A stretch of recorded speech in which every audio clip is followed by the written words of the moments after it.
నువ్వు సచ్చావనుకొని ఎవడైతే ఏం లేని అడ్డగాడిదని చేసుకున్నాను.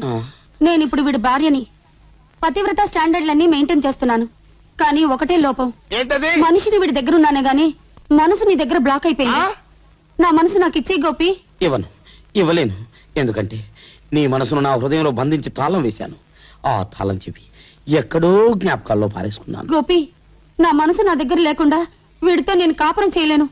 ఎంత అడ్డగాడిదైనా మనసులేని నన్ను చేసుకున్నందుకు వీడు బాధపడుతూనే ఉన్నాడు. అర్ధరాత్రి లేచి వెర్రి ముఖం వేసుకుని కుళ్ళి కుళ్ళి ఏడుస్తున్నాడు. ప్లీజ్ గోపి, నా మనసు నాకు ఇచ్చేయి.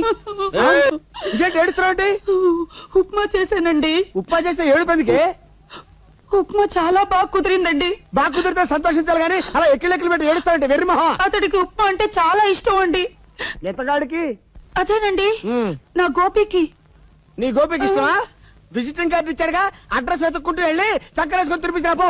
ఛీ, నేను పతివ్రతనండి. నేను ఒంటరిగా వెళ్తే అతను ఏదైనా తుంటర పని చేస్తాడు. అప్పుడు నేను కాదనలేను. అందుకని మీరే వెళ్లి గోపికి ఇచ్చేసరండి.